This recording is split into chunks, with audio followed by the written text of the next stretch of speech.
Do you think you need a huge farm to make money growing food? Think again. With just a small space and low upfront cost, you can start a profitable microgreens business just about anywhere. Come with me and I'll show you how. Let's spend a day with a farmer who's been doing just that. Hi, I heard you wanted to spend the day with me. Come on in, we'll start here in the grow room. Growing microgreens isn't just about planting and harvesting. It's about consistency, quality control, and making sure every tray produces fresh, vibrant greens.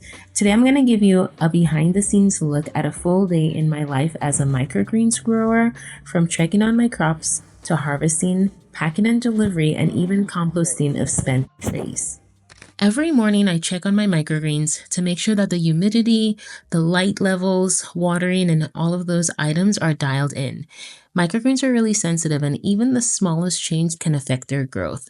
So keeping an eye on these ensure the healthiest and most uniform microgreen for any of the varieties that I'm growing. Timing is everything when it comes to harvesting microgreens.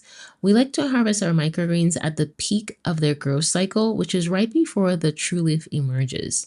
Another trick to ensuring that we have the best microgreens is that we make sure the canopy is dry before we harvest our microgreens. And in order to achieve that, we stop watering the microgreens 24 hours before harvest. That moisture ensures that it has the longest shelf life and the crispest texture for our customers. You'll notice that I'm using 2 stainless steel plates for my sunflower harvest.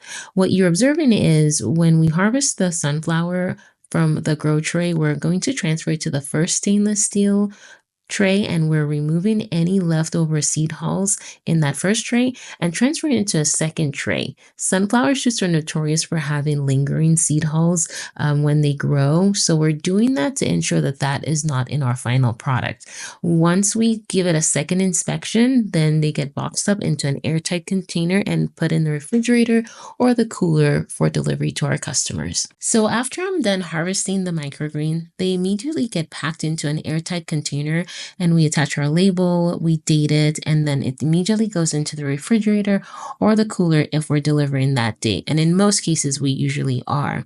So that ensures that the microgreen gets to our customers at the peak of its freshness. Delivering microgreens is more than just dropping off the produce.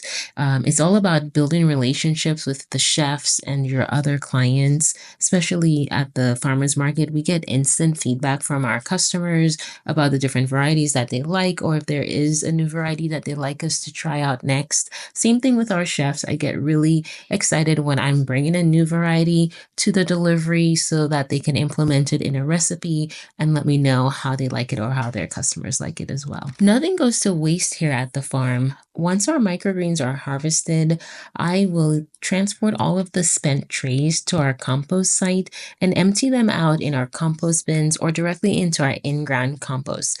That is used for future garden beds and raised beds that we have here on the farm. And the cool thing about it is we always get a couple of volunteer plants that come up from the composted soil. Growing microgreens has been a really rewarding journey for me.